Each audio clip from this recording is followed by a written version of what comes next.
El título de esta mañana o tarde ya es Agentes de Cambio. Agentes de Cambio. ¿Cómo se llama el título? Agentes de Cambio. Muy bien. Mis hermanos, fuimos llamados para conocer a Dios y darlo a conocer. Todos los que estamos aquí fuimos llamados para conocer a Dios y darlo a conocer. El detalle es que muchas personas creyentes viven en el mar de las necesidades, y es algo que nosotros tenemos que comprender este concepto. ¿Cuál es el mar de las necesidades? En algún momento inicial para muchos de nuestra vida cristiana o de nuestra vida en restauración, llegamos pidiendo ayuda. Eso no es malo, porque teníamos necesidad. Llegamos con aflicciones en nuestra vida. Llegamos pidiendo consejería para nuestro matrimonio, la relación con nuestros hijos. Llegamos en algún sentido sintiéndonos incapaces de resolver los problemas. Y en ese sentido llegamos como bebés para que nos atendieran, para que nos ayudaran, para que nos cobijaran. Y todo se resume a ser demandantes. Demandábamos cosas. Es como los niños pequeños en casa. Demandan. Piden una cosa, piden otra. Usted va con ellos a la plaza y es pedir, pedir, pedir. Están en la casa y están pidiendo. Es la naturaleza de un niño. No es malo, es la naturaleza de depender del adulto. Y en la vida cristiana esto es normal, pero suena en ocasiones, después de años, anormal cuando la persona ya tiene algún tiempo en la casa de Dios y sigue flaqueando o sigue pidiendo las mismas cosas sin querer hacer algún cambio específico. Vaya conmigo a Hebreos capítulo 5, versículo 12. Hebreos capítulo 5, versículo 12. ¿Lo tienen? Hebreos 5, 12. Dice así: porque debiendo ser ya maestros, después de tanto tiempo, diga conmigo, tanto tiempo. Haga de cuenta que yo se lo digo a ustedes, algunos, no todos. Mis hermanos, porque debiendo ser ya maestros después de tanto tiempo, tienen necesidad de que se les vuelva a enseñar cuáles son los primeros rudimentos de las palabras de Dios. Y han llegado a ser tales que tienen necesidad de leche y no de alimento sólido. Entonces, aquí habla de dos características: el alimento sólido y la comida blanda. Y el alimento sólido es para la gente madura, es para los que han entrado en ese estado de madurez. Cuando Dios nos llama, cuando aceptamos a Jesús, cuando venimos a su camino, Dios trata con nuestras vidas, sana nuestras emociones, sana nuestro corazón, nos da la información apropiada y las herramientas espirituales que muchos conocemos como dones espirituales, como reuniones, oraciones, ministración, consejería, y pone todo a la disposición para que al final todo lo torcido y todo lo mal en que veníamos termine enderezado. Y hasta ahí creo que todos estamos de acuerdo. Pero déjeme decirle que Dios quiere llevarnos a el otro nivel, donde nosotros nos convertimos en piezas fundamentales para que otros se puedan beneficiar de las bendiciones y de la forma en que Dios ha tratado con nuestras vidas. Cada uno de los que estamos aquí tenemos un compromiso profundo con las personas que nos rodean. Y para eso quiero que veamos el contexto de Mateo 28, por favor. Dígale al que tiene a un lado que ya no seas niño. Mateo 28, versículo 19. Mateo 28, 19. Dice así: Por tanto, id y haced discípulos a todas las naciones, bautizándolos en el nombre del Padre y del Hijo y del Espíritu Santo, enseñándoles que guarden todas las cosas que les he mandado. Y aquí yo estoy con vosotros todos los días hasta el fin del mundo. Jesús ha concluido un trabajo de capacitación y de preparación con su gente. Son sus discípulos. Ahí no entra Judas. Para entonces Judas se quitó la vida.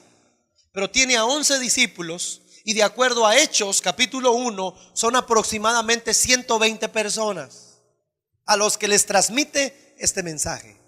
Y el mensaje de capacitar, de sanar, de restaurar, de levantar, de alentar, de cuidar, de cobijar, de aconsejar y de ayudar es con un fin específico. Y el fin específico no es para que yo me sienta bien, aunque me siento bien, para que yo me sienta liberado, aunque soy libre. El fin no es para que reciba la sanidad y regrese con la alegría de ser sano, sino el fin de la capacitación que Dios tiene para todos los que vienen a su cuerpo y que son parte del cuerpo de Cristo es el mismo para todos. Es ir y hacer discípulos a todas las naciones. En otras palabras, es ponerlos en un estandarte o en una plataforma donde ahora ellos logren levantar y animar y fortalecer la vida de otras personas en la posición donde ellos se encontraban anticipadamente. Pero el término ir por todo el mundo, como lo dice el Evangelio de Marcos o como lo dice Mateo, ir por todas las naciones, es muy grande, abarca demasiado. Y en ese sentido tal vez algunos nos podemos sentir limitados. Por eso quiero que cambiemos de perspectiva de este versículo. No vamos a pensar en todo el mundo. Para conocer a Dios y darlo a conocer, tenemos que empezar por nuestro mundo. Y cada uno de los que están aquí sentados tiene un mundo. Es el mismo en el que habitamos, pero cada quien tiene un radio de impacto. Las personas que te rodean, con las personas que tú convives, de lunes a sábado o incluso hasta domingo, esas personas que te observan todo el tiempo, saludas, platicas, primeramente tu familia de sangre, tus compañeros, tal vez tus parientes, tus compañeros de salón de clases, tus compañeros de trabajo, tus vecinos, el de la tienda, el amigo, el mecánico. Todas esas personas, si sumas uno por uno y al final dices, todas estas personas yo las conozco. Y si haces un ejercicio incluso de contar y poner los nombres, al final dices, ¿quién me faltará? ¿Quién me faltará? Ya cuando tienes todos los nombres, la cantidad de esas personas es tu mundo. Y ese es el radio de impacto al que nosotros tenemos que enfocar toda nuestra atención. Porque las personas que nos rodean son personas a las cuales nosotros podemos darles aliento, fortaleza y una buena noticia, puesto que evangelio significa dar buenas noticias. Cada uno de los que estamos aquí tenemos un extraordinario radio de impacto. Y aunque no queramos, damos una noticia a nuestro alrededor. Algunos en su alrededor no han provocado lo bueno, sino que tal vez lo malo. Por ejemplo, el esposo alcohólico tiene un radio de impacto. Su familia, su esposa, sus hijos, sus familiares cercanos, su trabajo. Y puede ser que ese hombre en su alcance, en vez de lograr algo positivo, logre alejarse de su familia o alejar a su familia de él. Tal vez esté perdiendo su matrimonio, esté perdiendo la confiabilidad de sus hijos, esté perdiendo dinero, esté derrochando todo. Significa que este individuo a su radio de impacto lo está afectando negativamente. Y de entrada, si tú no eres cristiano o si no estás interesado o interesada en anunciar las buenas noticias de Dios, solo quiero darte un consejo. Por lo menos a la gente a tu alrededor no les hagas daño. No destruyas corazones. y no seas un dolor de cabeza para las personas que están alrededor de ti.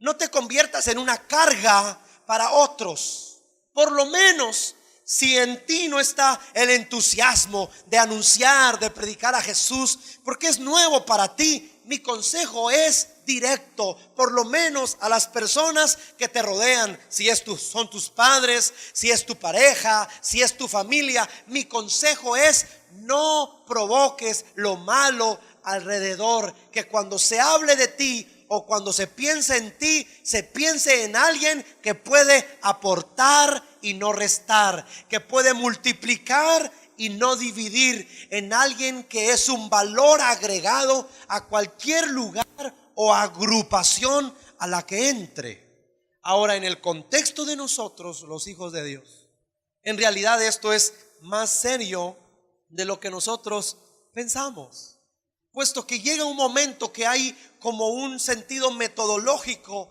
en donde la vida cristiana se vuelve un método y una rutina tan sofocante que nos perdemos del verdadero propósito y sentido de nuestra misión.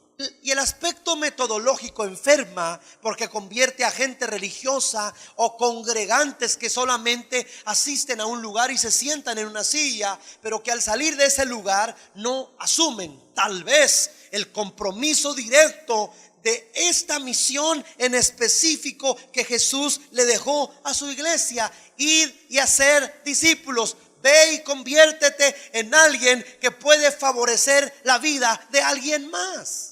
Hay tres elementos que pueden impedir que nosotros anunciemos el evangelio. Vaya conmigo a Romanos 1:16. ¿Lo tienen? Dice: porque no me avergüenzo del evangelio, porque es poder de Dios. ¿Para qué? Salvación a los que creen.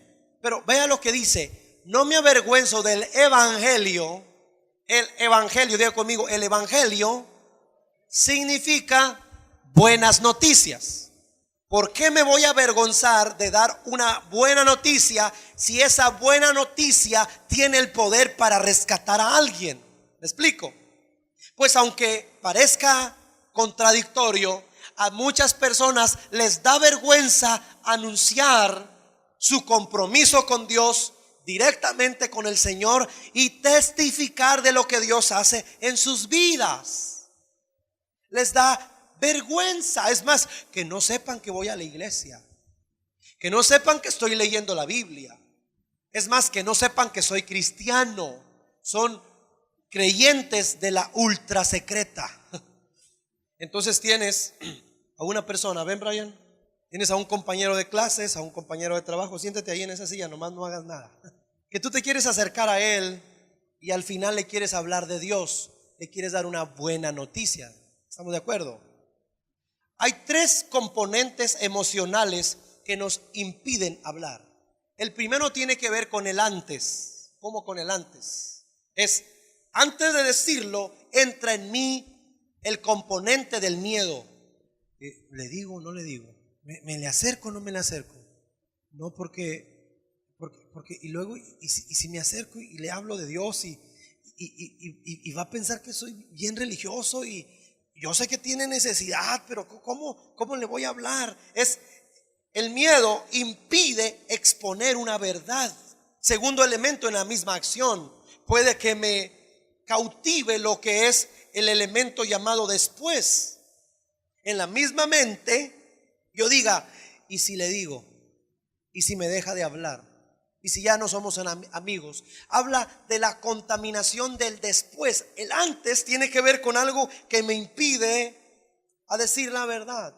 Y el después tiene que ver con una culpa. O sea, el miedo me impide, pero la culpa de decirle y luego que no me hable o que se sienta mal porque la verdad es la verdad, también me priva.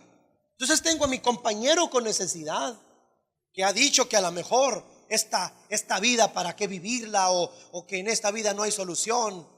Yo ya escuché que tiene necesidad, pero me impide el miedo, o me impide la culpa, o el elemento tercero que es en el presente, la vergüenza. Porque no quiero exponerle una verdad porque vergüenza viene de verdad, del término verdad, del término velo y cundia. Eso significa vergüenza, significa que no quiero que sepan la verdad. Me avergüenzo de que sepan la verdad de mí. Y por eso dice Romanos, no me avergüenzo del evangelio. El evangelio no produce y no se multiplica en individuos o en personas avergonzadas. Porque para poder testificar de Cristo no tiene que haber, diga conmigo, sin miedo, sin culpa, sin vergüenza. Sin vergüenza separado, ¿no? Gracias, Brian. Ahora quiero enseñarle algo que tal vez le pueda sorprender. Vaya conmigo a Juan capítulo 4. Juan capítulo 4. Usted va a salir de aquí sin miedo, sin vergüenza y sin culpa.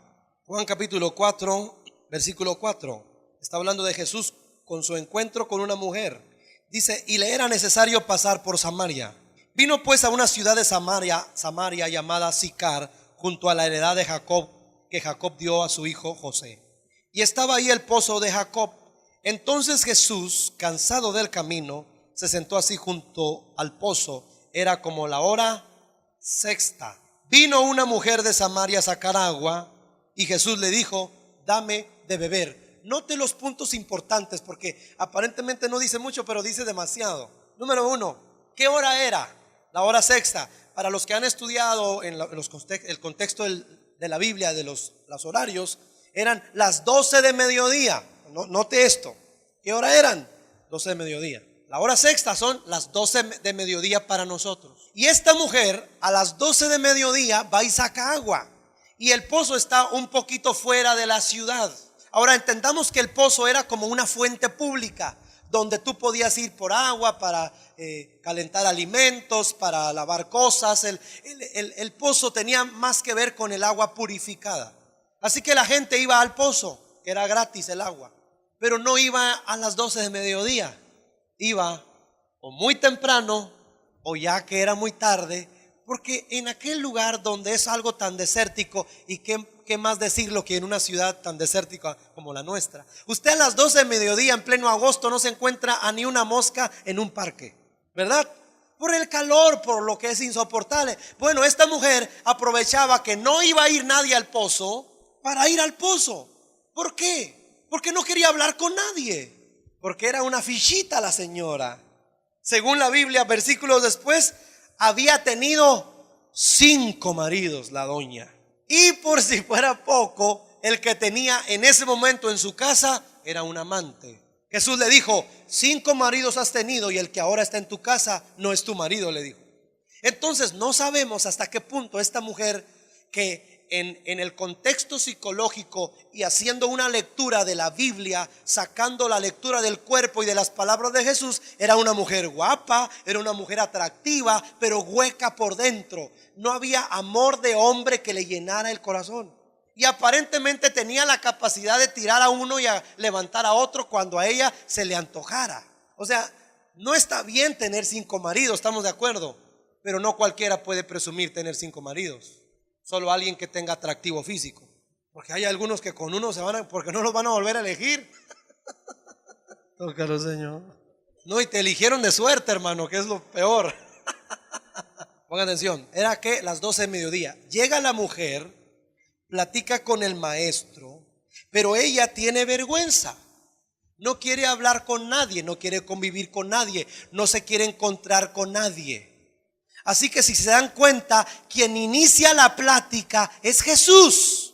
Mujer, dame de beber. Porque Jesús sabía que ella no le iba a decir nada. O sea, la mujer iba a llegar así. Estaba convencido el maestro que si él no hablaba, esta mujer era tan cohibida frente al público y tenía tanta pena y vergüenza que ella no quería comunicar nada. Así que el Señor la hizo hablar.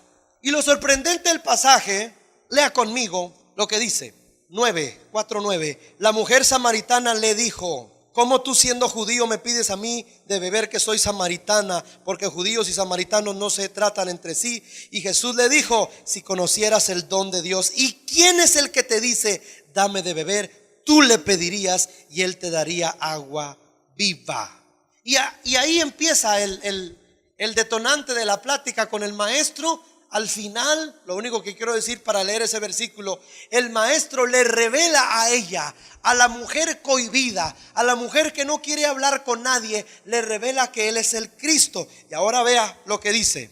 Dice el 21, el 25, le dijo la mujer: sé que ha de venir el Mesías llamado el Cristo. Cuando Él venga, nos declarará todas las cosas. ¿Y qué le dice Jesús en el 26?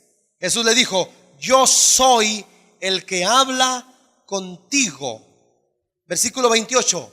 Entonces la mujer dejó su cántaro y fue a la ciudad y dijo a los hombres: vengan y vean a un hombre que me ha dicho todo cuanto he hecho. ¿No será este el Cristo?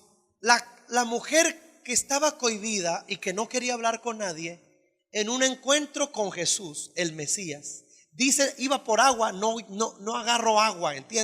Entendamos esto. Iba por agua, no agarró agua. El maestro le pidió agua, tampoco le dio agua. ¿A qué iba pues? Iba con un encuentro con Jesús. Y cuando Jesús le empieza a revelar cosas y le dice: yo soy el Cristo, el que habla contigo, en esta mujer hubo lo que a veces dudo que ha habido con nosotros. ¿Por qué, pastor? Hay gente que no le daba vergüenza andar caminando borracha en las calles y que está aquí tal vez. No le daba pena, ni sentía ningún remordimiento de decirle a todos sus amigos en la forma en que vivía y en cómo trataba a su esposa o a sus hijos, o viceversa. Que para lo malo siempre hacía lo mejor, así como lo digo. Para lo malo siempre era el mejor perfume, era para el sixito, o ¿cómo le llaman? La cerveza, seisito, bien que sabe, ¿no? El seisito cayó en la trampa, el hermano. Para el 6 había hasta de más. Horario, no importa, a la hora que sea. Le llamaban Sergio el bailador a alguno de ustedes. Se sentían los galanes, algunos o algunas tenían 2 o 3 parejas al mismo tiempo y no les daba vergüenza, hasta lo presumían. Lo malo lo hacían bien hecho, como dice en una de las enseñanzas que hemos escuchado en la academia. Y lo que me sorprende es que ahora lo bueno provoque vergüenza en muchas personas. Esta mujer es la primera y única vez que se está encontrando con el Señor Jesús, y el Señor solo le revela una cosa en su vida, y ella deja el cántaro en su encuentro con Jesús y sale a su mundo, no al mundo, a su mundo de impacto, y empieza a decirle a la gente: vayan y vean, allá en el pozo hay un hombre que me dijo todo lo que era mi vida. ¿No será este el Cristo? Y era su testimonio. Lo hablaba aquí, lo hablaba acá, lo hablaba acá. Por todas partes que iba lo testificaba, a tal punto que el testimonio fue tan poderoso que en cuestión de minutos el pozo estaba lleno de personas que habían sido enviadas por el testimonio de esta mujer. Y yo no comprendo cómo hay personas o creyentes que creen que Dios es el poderoso, que Él soluciona problemas, que Él sana matrimonios, que Él restaura vida. Y si es tan grande, ¿por qué callamos para hablarlo?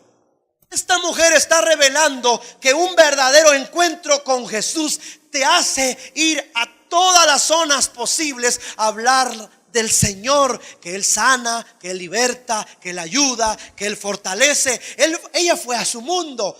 ¿Cómo es posible que muchas personas con tantos años de llamado encuentro con Jesús y de enseñanzas en su vida no sean capaces de testificar del Señor?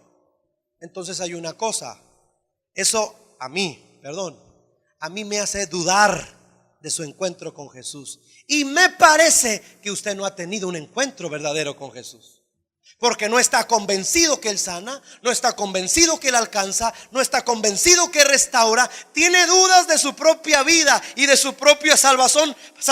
Por lo tanto, es motivo suficiente para estar callados ante tanta necesidad. Ya empezaron las pedradas. Esas no podían faltar, ¿verdad? Hay gente muy espiritual en el templo, pero no gana a nadie. No testifica, es la vergüenza de hablar. ¿Por qué te inhibes? ¿Por qué te da pena? ¿Por qué no testificas? ¿Por qué no hablas de Cristo? Por lo menos, ¿por qué no invitas a la gente? Ese silencio dice más de lo que imaginas. El no hablar de Cristo, el tener vergüenza, el no testificar, dice más de lo que imaginas. Dice que tu encuentro con Jesús probablemente fue un arranque de emoción, pero no fue un encuentro radical. Porque los que han tenido un encuentro radical con Jesús no se pueden quedar callados. Es tanta la emoción, es tanto el poder, es tanta la transformación que ha venido a sus vidas que es imposible callarlo. Porque incluso a algunos, para decir que son cristianos, les da pena. Les presta uno el micrófono. Tienen miedo, tienen vergüenza, se sienten culpables. El micrófono. No digamos a una persona tal vez a tu lado, tan cerquita y tan lejos de Dios. Esa persona la tienes a tu lado, tu compañera, tu amigo, tu hermano, tu primo. Con cuánta necesidad y cuántas veces has guardado silencio por temor. Y es que si le digo, y es que qué vergüenza, y si no me habla, o la culpa que castiga, o atemorizarte. Eso es lo que Satanás quiere enclavarte la lengua para que no hables nada. Porque si fuera lo malo para el chisme, todos o muchos son la lengua pronta, Para mover una calumnia y para transmitir un chisme o una murmuración, la humanidad no tiene problemas. Es más, tiene programas de televisión para eso. Tiene revistas que se dedican a hablar mal del otro. Y si para hablar lo malo no hay problema, ¿por qué nos va a avergonzar decir lo bueno? Si Jesús es el camino, la verdad y la vida, nadie va al Padre si no es por Cristo. ¿Cuál es el problema? Este lugar pronto va a estar lleno por la gente que usted va a ganar y yo también. Por la boca que no se va a quedar en silencio, sino, oiga pastor, y es que hay gente que no quiere. ¿Y quién te dijo que todos los que tú les hables y todos los que te observen van a creer en Jesús? Nos vendieron una idea heroica y falsa. Escúcheme bien, voy a repetir. Nos vendieron una idea. Muchos predicadores o muchas personas nos vendieron una idea heroica y falsa de que en el momento, llegará un momento en el que el Señor va a tocar tu vida y cuando tú hables hasta las sillas se van a convertir. Oye, no caigamos en esas cosas. Ni Cristo, el Señor, dueño del oro y de la plata en el cuerpo, en forma de carpintero, ni el mismo Jesús pudo ganar a todo su mundo. El maestro con todos los dones, con la llenura del Espíritu, con la palabra de poder que salía de su boca, ni él mismo pudo convencer a todos a su alrededor. Pero sí alcanzó a ganar a algunos que él manda y dice: hagan discípulos como yo hice discípulos. Jesús no incendió espiritualmente a toda su comunidad, y aunque multitudes lo seguían, las mismas multitudes lo mandaron crucificar, pero incendió el corazón de 12 personas y luego de 120, y aunque eran pocos, hizo discípulos, los capacitó, los preparó, les enseñó, estuvo con ellos y ellos incendiaron el mundo. Es que muchos se sienten apenados o avergonzados. Es que si le digo y si me cierra la puerta, y si... Que te cierren la puerta por decir la verdad no es malo. Que te cierren la puerta del cielo por no hablar la verdad, eso es lo malo. Jesús dijo: el que se avergüence de mí, yo me avergonzaré de él. No seamos cristianos de la ultrasecreta. Eso no es bueno, no es saludable. Oye, ¿eres cristiano? Por supuesto que sí. Y vas a la iglesia todas las veces que puedo. Y no me da pena, es lo mejor que me ha pasado. Estoy aprendiendo, mi matrimonio está avanzando, estoy mejorando como persona. Te invito algún día que me quieras acompañar, con todo gusto, o algún día nos tomamos un café y te explico más de lo que tú quieras de Dios. Eso es lo que Dios espera de cada uno de los que estamos aquí. Y esto no es exclusivo de los adultos. Escúchenme, señoritas y jóvenes, este es un asunto para cada uno de ustedes, para cada uno de nosotros. Todos podemos testificar de Cristo. Nadie está diciendo que te vas a ganar a todos los que les hablas de Dios, sino que te vas a convertir, o nos vamos a convertir en agentes de cambio que vamos a testificar de Dios. ¿En dónde está que somos diferentes entonces? Esta mujer dejó su cántaro y ganó a toda una aldea en el mismo instante que tuvo un encuentro con Jesús. Porque eso es lo que produce el encuentro con Jesús. Y cuando sella el Espíritu Santo, produce lo mismo. Vino el Espíritu Santo, recuerdan, en el aposento 120. Luego se convirtieron almas. Hay gente que tiene un encuentro con Jesús, pero no es un encuentro, es un encuentro con sus emociones, con su vida. Ya se sienta: ay, qué bonito estuvo, qué bonito sentí. Si no se trata de lo bonito que sientas o que yo sienta, es bueno sentir bonito, pero el impacto hacia afuera es el cumplimiento del propósito de ese encuentro. Lo que se logre hacia afuera es el impacto que recibimos por la palabra de Dios. La samaritana nunca fue a una escuela bíblica, no cursó en un colegio cristiano, no estuvo en un seminario, no la ordenaron como pastora, ni le impusieron las manos. Simplemente en su encuentro testificó de Dios.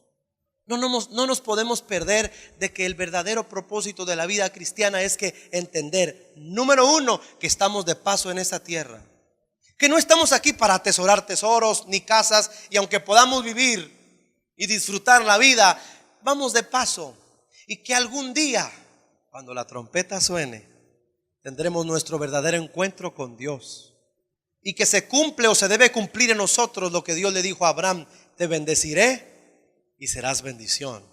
Inviértalo. Te salvé y salvarás a otros. Te alcancé y te convertí en pescador de hombres. No es literal para algunas hermanas, ¿eh? En tu boca está el poder de la confesión a Jesús. Deje la vergüenza a un lado. Yo quiero que pienses en tu mundo, en tu radio de impacto. Ahora, oiga, yo vine aquí, pero no le entiendo mucho a eso, que no, tal vez no le entiendes mucho. Lo que sí puedes entender es que puedes ser un buen mensajero en el lugar donde te desarrollas. Y lo único que te puedo decir es que la vida solo tiene sentido con Dios, y que Dios está interesado en usarte, en levantar tu vida. Y quiero cuestionar a todos ustedes su encuentro con Jesús, y lo quiero cuestionar en base a sus resultados.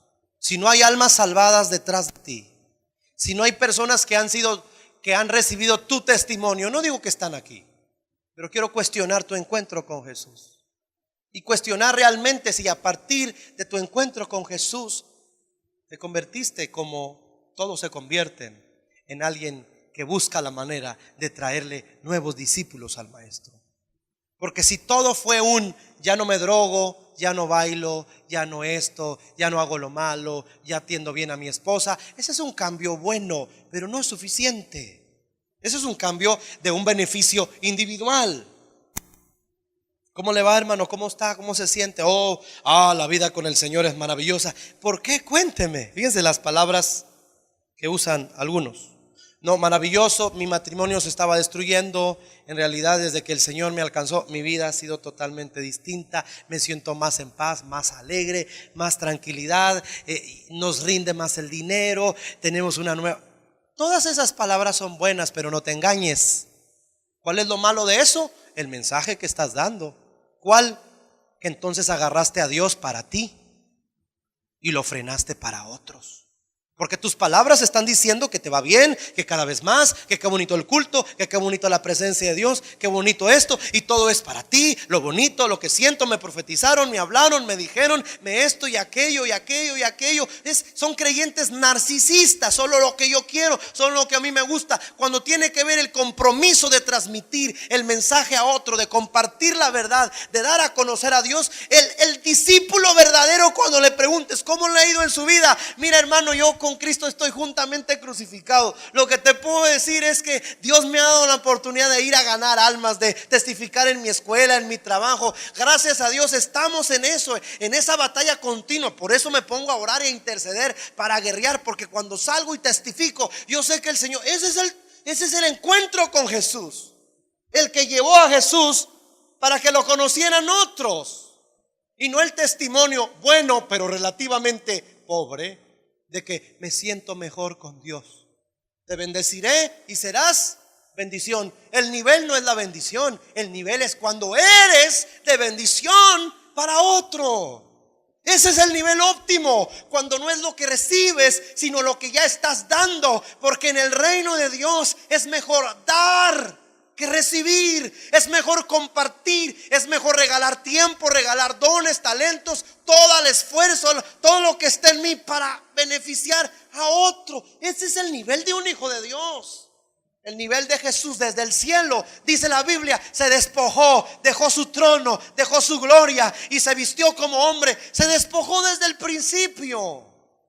Y de nuevo quiero cuestionar tu encuentro con Jesús, no por tu testimonio ni el mío, sino por los resultados detrás de él. Es como el que se convirtió con los cholos y ni un cholo se ha ganado para Cristo. Les da vergüenza andar entre ellos. Oye, si antes andabas con ellos entre la muchedumbre y la peste. Es como el que se convirtió siendo alumno y nunca se ha ganado a algún otro compañero. Esa es la cuestión. Esa es la cuestión del desafío. ¿Cuándo vamos a dar a conocer a Dios? La tradición nos confundió y nos dijo que se ganan con campañas evangelísticas. Ahora los evangelistas son los que ganan almas. Y tenemos que armar bien la campaña y hay que poner bocinas y sillas para ganar. ¿Y quién te enseñó eso? ¿De dónde lo aprendiste? ¿De la Biblia o de la tradición? Porque ha habido evangelistas que llegan a estadios y ellos ganan almas. ¿Y quién te dijo que ellos son el que hacen el trabajo por nosotros? Es su ministerio y lo seguirán haciendo. Pero el evangelismo es ministerio de cada uno individualmente. Ellos no van a ir por los de tu colonia y de tu radio de impacto o el mío. Si para eso es mi mundo, para eso, para impactar, para hablar, para abrazar, para testificar. Que mi mundo conozca a Jesús, lo reciba o no lo reciba, pero que sepan que un Dios vivo, que cuando yo llegue al cielo me diga el Señor: le predicaste a tu mundo, a todo mi mundo, le hablé de ti, Señor. Y aquí hay 4 nomás de todo mi mundo. No importa, hijo, les advertiste, y era lo importante. El Señor despierte en nosotros el poder de testificar de Jesús. Ahora termino con esto. No deberíamos salir a hacer lo que el sermón nos está enseñando solo porque el sermón nos pone en predicamento. No fue un sermón el que hizo que la samaritana testificara. No se confunda. Fue un encuentro con Jesús. Busquemos el encuentro con Cristo. Y ese encuentro nos convencerá que Jesús es lo mejor. En otras palabras, supongamos que este es mi radio de impacto. No voy a salir a correr porque el pastor dijo que hay que evangelizar. En tu mente no debe estar el sermón, me siento castigado, culpable porque lo que predicó el pastor, y me siento culpable y el Señor te ama. No lo hagas por el sermón. El sermón no te está enseñando eso. El sermón nos está enseñando que tenemos todos que tener un encuentro genuino con Cristo, que eso producirá automáticamente, con gozo y con alegría, testificar de Cristo sin necesidad de un sermón. Es la naturaleza de los hijos de Dios hablar las buenas noticias que han vivido. ¿O no son cosas buenas las que has vivido? Pues hay que hablarlas. ¿O no estamos convencidos que Jesús es el camino, la respuesta, la solución, que Él sana, que liberta? Si estamos convencidos, ¿cómo nos vamos a callar cuando estamos seguros que el Señor es la respuesta? Y si se la dices a la gente y ellos te dicen: no es lo que quiero con tu vida, no significa que tu mensaje no fue de impacto, solo que no lo recibieron. Jesús dice: sacúdete el polvo del pie y continúa, pero nunca te dice: cállate. Es el encuentro con Jesús el que todos debemos buscar siempre. ¿Cuántos quieren tener de nuevo un encuentro con Jesús? Eso produce, hermanos, eso produce vida. ¿Y qué se hace, pastor? O sea, ya le capté a lo que está enseñando, pero ¿qué se hace? Si usted no lo hace, pídale perdón a Jesús. ¿Cuál es el problema de arrepentirse? Es más, ¿cuál es el problema, perdone, de tener que volver a aceptar a Cristo por las dudas? ¿Cómo? Acepta a Jesús en tu corazón. Padre, perdona mis pecados, reconozco a Jesús como mi único Señor, hazme una nueva persona, entra a mi vida y Señor, y eso puede traer el inicio de una transformación en tu vida. En otras palabras, y ya termino. Yo siempre digo que termino y ahí ando, ¿no? La iglesia no es un sistema numérico de multiplicación por obra empresarial. Somos 4, vamos a ser 12, y ahora somos 24, y ahora vamos a, y tú te vas a sumar, y tú te vas a multiplicar. No es ganar almas, hermanos, no son números, son almas. No es por números, es por convicción. Es el deseo profundo de conocer a Dios y darlo a conocer, pero no es la magia de los números. ¿De qué nos vale tener mucha gente? Porque hicimos la chamba entre todos y porque ni modo nos arriesgamos y repartimos folletos. Pero ¿quién te impulsó? ¿El número, la cantidad, la competencia, que la iglesia se vea llena? Motivos incorrectos. Porque es el Espíritu el que impulsa a la iglesia a la multiplicación. Y el Espíritu le dijo a Felipe, y el Espíritu tocó a Esteban, y el Espíritu tomó a Pedro. Es el Espíritu el que genera la multiplicación en los vasos que han tenido un encuentro con Jesús. Pero no es números, porque hay gente que gana almas sin estar convertida y le parecerá broma, pero no es broma. No tiene ni 3 meses en la iglesia, ni un encuentro con Jesús, y ya los meten a ganar almas, andan ganando a todo el mundo. Y es el encuentro con Jesús, mejora tu calidad de vida y hace que la transmitas para bendecir a otros. Y tenemos que pasar de demandantes, de estar pidiendo que me den consejería, que me vuelvan a hablar. El encuentro con Jesús lo sana todo. Mi Señor Jesús y el Espíritu de Dios es un Dios de segundos. El terapeuta te puede citar durante 1 mes, 2 meses y hasta 3 meses. Escucha bien, con diferentes sesiones. Con Jesús no es así. Con Jesús pasas unos segundos con Él, dejas el cántaro y testificas de su poder. Es cuestión de segundos para conocer a Dios y darlo a conocer. Siempre tenemos que ir a la raíz del problema. Y cuando alguien no se activa ni se multiplica, vamos a la raíz. ¿Y cuál es la raíz? ¿Por qué vino usted y realmente aceptó a Jesús? ¿Tuvo un encuentro con el Señor? ¿O solamente porque se siente tranquilo en la iglesia viene? ¿Es malo? No es malo. Pero Jesús quiere tener un encuentro contigo esta tarde. A mí, pastor, yo ya tengo 10 años. Pues a lo mejor a usted, al que le urge el encuentro con Jesús. Porque todo árbol que en mí no lleva fruto, dijo Jesús, será cortado. Y el que lleva fruto será podado para que dé más fruto.